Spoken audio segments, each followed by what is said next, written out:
পাইচারি করতে করতে এই বোর্ডটি আমার চোখে পড়ল। বোর্ডটি লক্ষ্য করলে আপনারা বুঝতে পারবেন এখান থেকে কত কিলোমিটার দূরে কোথায় কোথায় যাওয়া যাবে তার একটা আইডিয়া আপনাদের হয়ে যাবে। আগামীকাল আমাদের এই লোধ জলপ্রপাত, যেটি এখান থেকে প্রায় 60 কিলোমিটার, সেখানে যাওয়ার ইচ্ছা আছে।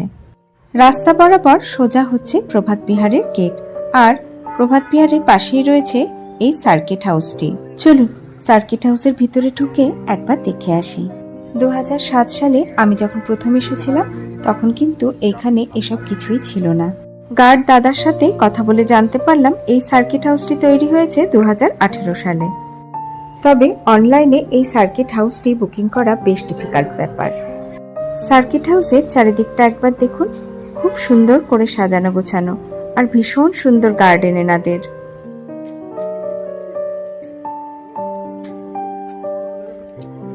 গোটা সার্কিট হাউসেই চাপা ফুলের একটা মিষ্টি গন্ধ ছড়িয়ে রয়েছে।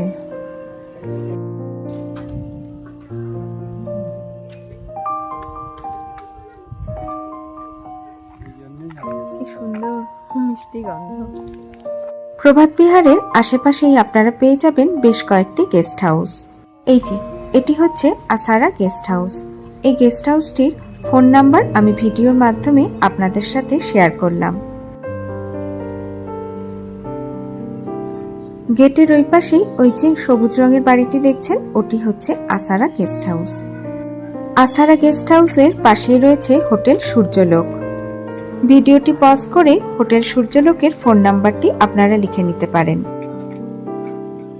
হোটেল সূর্যলোকের ঠিক পাশেই রয়েছে আরেকটি হোটেল, হোটেল সানরাইজ। আজকে কিন্তু এই সব হোটেলগুলি পুরোপুরি ফুল। এই সমস্ত হোটেলে থাকলেও আপনাকে সানরাইজ দেখতে প্রভাত বিহারের সানরাইজ ভিউ পয়েন্টেই কিন্তু যেতে হবে।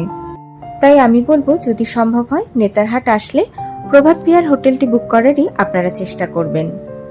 এই রাস্তার উপরে কোনো দোকানপাট কিন্তু আপনারা পাবেন না, শুধুমাত্র হোটেল সূর্যলোকের পাশে রয়েছে ছোট্ট একটি মুদি দোকান।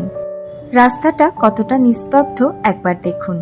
আমরা এখন হাঁটতে হাঁটতে রাস্তার ওই শেষ প্রান্ত পর্যন্ত যাব। ওই শেষ প্রান্তেই রয়েছে নেতারহাট ডাক বাংলো।